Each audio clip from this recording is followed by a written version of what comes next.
When we're talking summertime walleyes, it's a challenge because so much of the lake can hold fish. We're really talking about a time of the year when fish have the ultimate in flexibility. They can be a range of depths, they can be eating a range of different prey, and they can literally be choosing their places to feed, their places to rest and loaf, and transitions and travel ways. So what you're left with in the summertime is trying to figure out, where do I fish? So I'm gonna highlight a couple key spots for summer fishes that you should really focus on the next time you're hitting the lake for walleyes. And number one is all about flats, weedy flats. And as I'm looking and doing some map study here, areas like this one are prime because you've got big, broad, wide spaces between the contours and areas. And you just know those areas are going to be just full of different kinds of weed species. Now, the key important parts of so many of these big weedy flats are some of the points, inside turns like you see, and some of the broad sloping areas. So it's up to you to go ahead, maybe pull through here with a little bit of side imaging, find pockets in these weeds, areas where you can more easily rig, let's say with a bullet nose sinker, some live bait, pull that, you know, with a swivel and a Snell setup.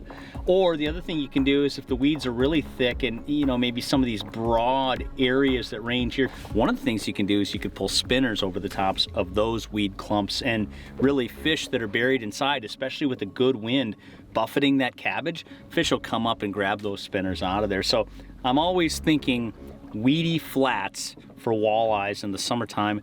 They just end up throughout this whole part of the summer having so much biological activity, so much different bait, so much different activity. Walleyes are in there feasting as well. When you think summer for another spot, you're always thinking offshore. You're thinking about fish that have been maybe on the shoreline areas in the springtime, eventually move their way out to sunken islands, sunken humps, these areas where it looks like a dot or a bullseye on the map. And I'll tell you, the more complex that structure, it's a double-edged sword. The harder it is to fish, but the more fish it can hold. So a lot of times if you're new to a lake, you can pick a fairly simple one, and what you'll find out as you boat around it, as you look at your side imaging, as you look at your down imaging and your standard 2D sonar, there's a lot more than meets the eye to what can even be a simple spot. So on this spot specifically, I know on the tip here of this little hump, we've got a strong rock control. When I say that, I mean there's just a small pile of boulders right here on the end that tend to hold fish, especially if you get that weird northeast wind. The other areas I'm looking for is slight, subtle inside turns, areas with steep breaks like that. And I'm also looking on the northwest side. Why the north or the west side? I'm looking for where the prevailing winds are often going to hit this thing. And as it just so happens, where you see some of these lines spacing out more, you've got this big broad boulder field and kind of 15 to 20 feet of depth. And so when this area gets a good west or northwest wind, you've got broad boulders along the edge of this thing here. You've got a lot of fish that are keying in on bait in and amongst these scattered boulders throughout here. So like I said, even some simple spots can fish complex, and it's up to you in the summertime to go ahead, do some driving around on these things, note what you're seeing on your graph, and really fish it to its potential. So maybe the third key spot to look for in the summer, something that maybe you wouldn't think of, but you can kind of turn your mind back to the springtime of the year, is some main lake points. And as you know, in the spring, a lot of these areas are getting washed by wind and fish are up in the shallows. Maybe you're pitching jig and minnow up there, but in the summertime, especially the points that have kind of multi-layers or multi-depth levels to them can be just key spots, because often these fish just make slight moves.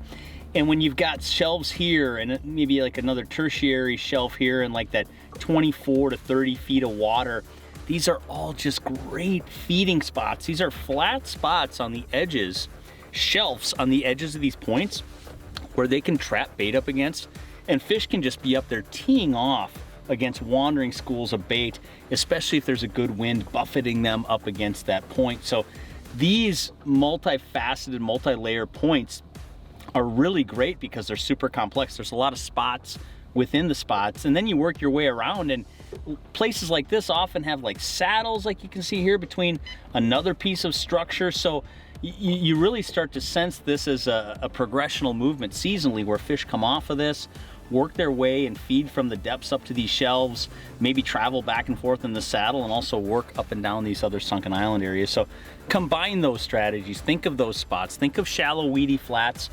Think of small sunken humps or islands, and think about these multi-depth layer points as your 3 key strategies for getting on some summer walleyes.